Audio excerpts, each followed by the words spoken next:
Bonjour à tous et une fois de plus, bienvenue, chers abonnés, vous qui me suivez depuis quelques mois déjà.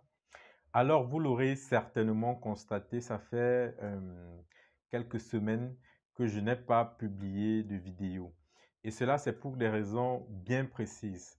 Après avoir publié les différentes machines dont je fabrique, les broyeurs, les pasteuriseurs, les torréfacteurs et autres, les gens sont venus vers moi avec des questions, avec plusieurs questions.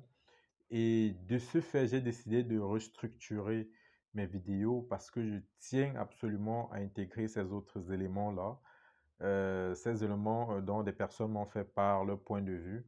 Donc, je vais intégrer cela à partir de maintenant dans mes vidéos et je vais vous parler pas seulement des machines, mais aussi des produits qui sont transformés dans ces machines-là. N'oubliez pas que si les machines existent, c'est uniquement dans le but de transformer des produits, de faciliter la tâche. Lorsqu'on regarde dans l'histoire, on se rend compte que l'homme a créé la machine, c'était pour aller plus vite, c'était de faire plus bien, de faire ce qui nécessitait beaucoup d'efforts. La machine va donc faire ce travail-là. Mais il ne faut pas oublier qu'il y a un travail, il y a un produit déjà qui donne du sens à la machine. Donc, je vais vous parler des produits, juste un aperçu, je ne vais pas aller dans le détail.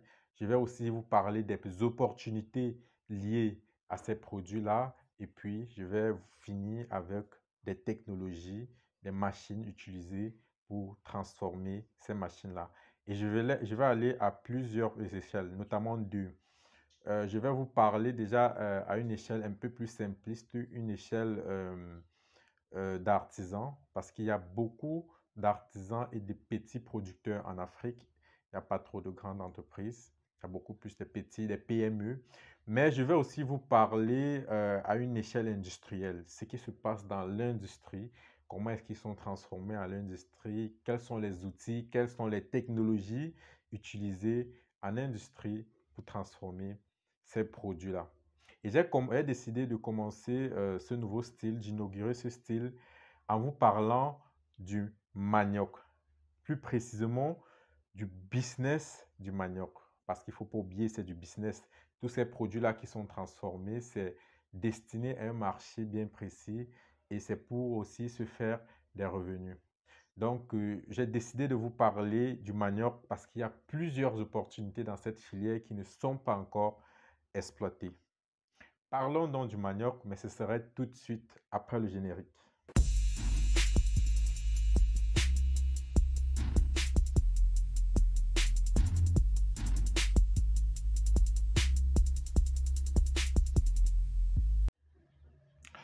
Le manioc est un arbuste ligneux qui pousse un peu de partout en Afrique. Euh, Déjà, le manioc est moins exigeant en ce qui concerne les conditions climatiques, ce qui va favoriser sa culture dans plusieurs pays ici en Afrique. Que ce soit au Ghana, en Côte d'Ivoire, en Guinée, au Togo, en République démocratique du Congo, au Cameroun, au Kenya, au Nigeria. Bref, le manioc a cet avantage-là qu'il peut pousser un peu de partout en Afrique et surtout en Afrique subsaharienne. Les tubercules cuits sont très très appétissantes, ça c'est clair, on n'a pas à discuter là-dessus. Mais en dehors de cela, il y a le manioc a d'autres dérivés, que ce soit dans l'agroalimentaire, en chimie ou alors en pâtisserie. Bref, le manioc et tous ses dérivés s'écoulent très très facilement sur le marché. Bref, derrière cette filière le manioc se cache toute une économie qui n'est pas encore exploitée, une économie qui peut créer des emplois, qui peut créer des millionnaires et même des milliardaires. Et là, je ne suis pas en train d'exagérer parce que on peut voir l'exemple des personnes qui ont suivi leur voie, qui se sont engagées dans cette filière du manioc et qui ont obtenu des résultats vraiment imaginables. Je vais citer par là l'exemple de Yemisi Iralowe, la reine du manioc au Nigeria, Une femme qui, partie de rien, a su bâtir tout un empire derrière cette culture du manioc en produisant, en transformant le manioc en farine de manioc et en amidon. Et aujourd'hui, cette dame parvient à faire un chiffre d'affaires de plus de 6 milliards de francs CFA par an. Plus de 6 milliards. En fait, il y en a très peu d'entreprises qui parviennent à obtenir ce record.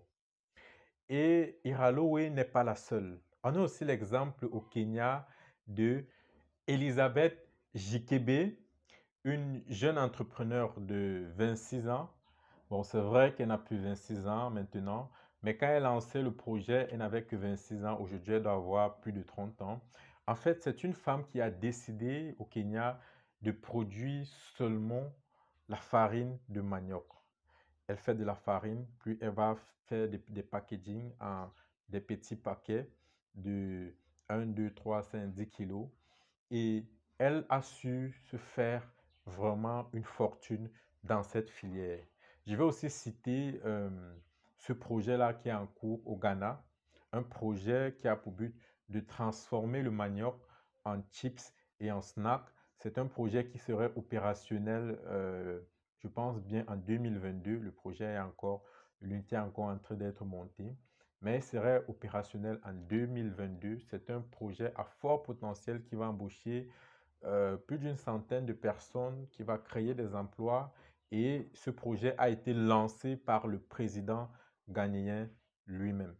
Bref, la filière manioc regorge de plusieurs opportunités qui ne sont pas encore exploitées. Je ne saurais citer tous ces projets-là qui sont encore en train de naître parce que je sais qu'il y a des projets comme ça, pas seulement au Ghana ou alors au Nigeria, au Kenya, mais même dans les pays francophones, il y a des projets qui sont en train d'être développés sur la filière manioc.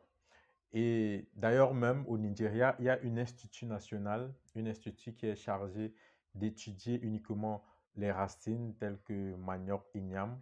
Cet institut est chargé d'étudier en fait toute l'économie qui se trouve derrière les tubercules, d'étudier aussi l'aspect transformation, c'est-à-dire l'aspect chimique, mécanique et autres, et ainsi de développer tout le potentiel qui se trouve derrière le manioc ou tout autre tubercule. Il faut avouer que ces gars du Nigeria sont plus avancés que nous en ce qui concerne le business, l'industrie, le commerce et tout. Ça, il faut l'avouer. Avec le manioc, on peut faire plusieurs choses. On peut faire de la farine de manioc. La farine de manioc est utilisée en boulangerie et aussi en pâtisserie. Utilisée aussi pour faire les pâtes. Nous allons le voir dans la suite. Avec le manioc, on peut faire de l'amidon. Avec le manioc, on peut faire le gari. Avec du manioc, on peut faire des cols, on peut faire... Bref, il y a plusieurs choses qui peuvent se faire avec le manioc, les tubercules de manioc. Je vais aussi citer les produits tels que les bâtons de manioc, beaucoup consommés au Cameroun, les bâtons de manioc, le mitumba, le miondo. Et on a aussi des produits tels que le atieke, le chikwange, le bami, le lafum, le bila, le farinha, le biketi, le tombandodi. Bref, tous ces produits, tous ces aliments qui sont dérivés du manioc, s'ils sont produits d'une façon assez adéquate, si vous les produisez, si vous trouvez le moyen de les conserver et vous faites juste un joli packaging, vous pouvez créer des grandes entreprises en exploitant ces produits-là, que ce soit au Bénin, au Ghana, en Côte d'Ivoire, au Congo, en République centrafricaine. Dans tous ces pays-là, il y a des opportunités liées au manioc. Il y a des mets, il y a des astuces, des choses qui sont exploitées, si exploitées d'une façon assez, comment dire, industriels peuvent vraiment créer de richesses, peuvent vraiment créer des business insoupçonnés. C'est vrai qu'à une grande échelle, vous aurez besoin des machines et des outils mécaniques pour vous permettre de produire vraiment en masse. Et ça, nous allons en parler. Je vous donne donc rendez-vous à la semaine prochaine pour vous parler de la farine de manioc. Je vais vous parler de la farine de manioc. Je vais aussi vous proposer les outils, les machines que vous pouvez utiliser pour produire suffisamment, pour produire en quantité de la farine de manioc. Je vais aussi parler des opportunités liées à cette farine-là. Et après la farine de manioc, je vais aussi vous parler de l'amidon. Et après, je vais vous parler du gari. Je vais peut-être vous parler aussi de la bière, parce que ce que vous ignorez, c'est que avec du manioc, on fait aussi de la bière. Peut-être même que certaines bières dont vous consommez sont faites à base du manioc, peut-être des bières en canette ou alors des bières dans des bouteilles. Bref, je vais peut-être vous parler de cela. Et je vais aussi essayer de faire un bref résumé sur les autres aliments. Bref, le manioc est une richesse qui a besoin d'être exploitée, une richesse qui doit s'exploiter. Et de ce fait, je vous donne rendez-vous à la semaine prochaine pour vous parler de la farine de manioc. Si vous êtes nouveau sur la chaîne, n'oubliez pas de liker, de partager, de vous abonner et d'activer la cloche de notification pour ne pas manquer les prochaines vidéos. Merci de m'avoir suivi. À très bientôt. Ciao.